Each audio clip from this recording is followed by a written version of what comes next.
പുതിയൊരു വീഡിയോയിലേക്ക് എല്ലാവർക്കും സ്വാഗതം. ഇന്ന് വളരെ ടേസ്റ്റി ആയിട്ടുള്ളൊരു സോയ കട്ട്ലേറ്റിൻ്റെ റെസിപ്പി ഒന്ന് കണ്ടു നോക്കാം. നമ്മുടെ ഈ ഒരു കട്ട്ലേറ്റ് ഉണ്ടാക്കാനായിട്ട് സോയ ഒന്ന് വേവിച്ചെടുക്കണം. വെള്ളം നന്നായി ചൂടായി വന്ന് കഴിയുമ്പോൾ അതിലേക്ക് 1 കപ്പ് അളവിൽ സോയ ഇട്ട് കൊടുക്കാം. വെള്ളത്തിലിട്ട് നന്നായി കുതിർത്ത് എടുത്തതാണ്. എന്നിട്ടിത് നന്നായി ഒന്ന് മിക്സ് ആക്കി കൊടുക്കണം. ഒരുപാട് വെന്ത് പോകണ്ട, ഒന്ന് തിളച്ച് വന്ന് കഴിയുമ്പോൾ മാറ്റാം. ഇനി ഒരു മിക്സിയുടെ ജാറിലേക്ക് നമ്മൾ വേവിച്ചെടുത്ത സോയ ഒന്ന് ഇട്ട് കൊടുക്കാം. ഇതിൻ്റെ ഉള്ളിലെ ആ ഒരു വെള്ളം നന്നായി പിഴിഞ്ഞ് കളഞ്ഞിട്ട് വേണം കേട്ടോ മിക്സിയുടെ ജാറിലേക്ക് ഇട്ട് കൊടുക്കാനായിട്ട്. എരിവിനനുസരിച്ച് ഇതിലേക്ക് നമുക്ക് പച്ചമുളക് ചേർത്ത് കൊടുക്കാം. ഞാനിവിടെ 1 പച്ചമുളകാണ് ചേർത്ത് കൊടുക്കുന്നത്.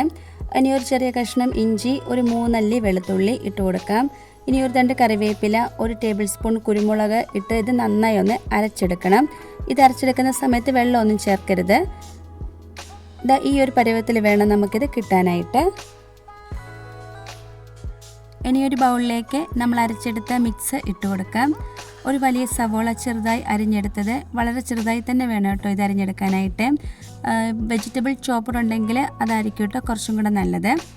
ഇനി ഒരു 1/2 ടേബിൾ സ്പൂൺ അളവിൽ മഞ്ഞൾപ്പൊടി, അതേ അളവിൽ തന്നെ മല്ലിപ്പൊടി, 1/2 ടേബിൾ സ്പൂൺ അളവിൽ തന്നെ ഗരം മസാലപ്പൊടി, ആവശ്യത്തിന് ഉപ്പ്, കുറച്ച് മല്ലിയില, ഒരു ബ്രെഡ് പൊടിച്ചത് ചേർത്ത് കൊടുക്കാം.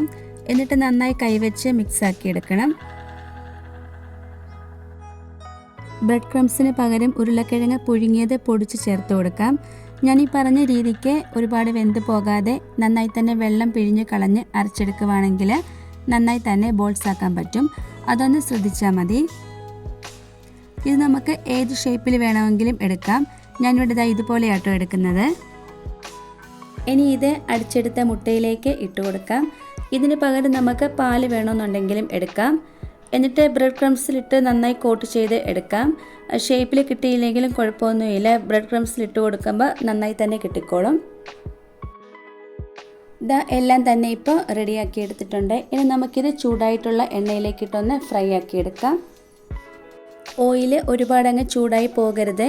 ഇത് ബ്രെഡ് ക്രംസ് ആയതുകൊണ്ട് തന്നെ പെട്ടെന്ന് ഇത് കരിഞ്ഞു പോകും, ഉൾഭാഗം വെന്ത് കിട്ടത്തില്ല.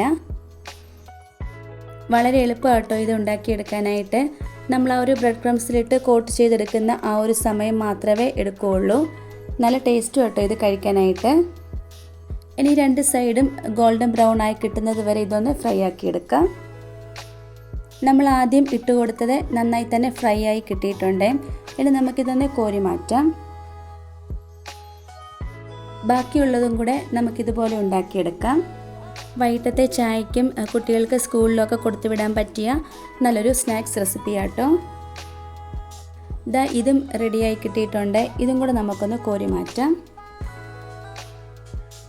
നമ്മുടെ കട്ട്ലേറ്റ് എല്ലാം തന്നെ ഇവിടെ റെഡിയാക്കി എടുത്തിട്ടുണ്ട്. നമുക്ക് വൈകിട്ടൊക്കെ ആണെന്നുണ്ടെങ്കിലും നല്ല ചൂട് ചായക്കൊപ്പം കഴിക്കാം. വളരെ ടേസ്റ്റാട്ടോ ഇത്. ഇതൊന്ന് മുറിച്ച് കാണിച്ചു തരാം കേട്ടോ, ഇതിൻ്റെ ഉൾഭാഗമൊക്കെ എങ്ങനെയാണ് വന്നിട്ടുള്ളതെന്ന്. ഇതിൻ്റെ ഉൾഭാഗമൊക്കെ നല്ല സോഫ്റ്റ് ആയിട്ടോ, കാണുമ്പോൾ തന്നെ അറിയാൻ പറ്റും. പുറം സൈഡൊക്കെ ആണെങ്കിലും നല്ല ക്രിസ്പി ആയിട്ട് വന്നിട്ടുണ്ട്. എല്ലാവരും ഇതുപോലെ ഒന്ന് ഉണ്ടാക്കി നോക്കണം കേട്ടോ. വളരെ സിമ്പിളായിട്ട് നമുക്ക് വീട്ടിൽ തന്നെ ഉണ്ടാക്കിയെടുക്കാൻ പറ്റിയ നല്ലൊരു സോയ കട്ട്ലേറ്റിൻ്റെ റെസിപ്പിയാണ്. ഇന്നത്തെ നമ്മുടെ ഒരു റെസിപ്പി എല്ലാവർക്കും ഇഷ്ടമായി കാണുമെന്ന് വിചാരിക്കുന്നു. ഇഷ്ടമായിട്ടുണ്ടെങ്കിൽ ലൈക്കും കമൻറ്റും സബ്സ്ക്രൈബും ഒന്നും ചെയ്യാൻ മറന്നു പോകരുതേ. അടുത്ത വീഡിയോയിൽ കാണാം. Thank you.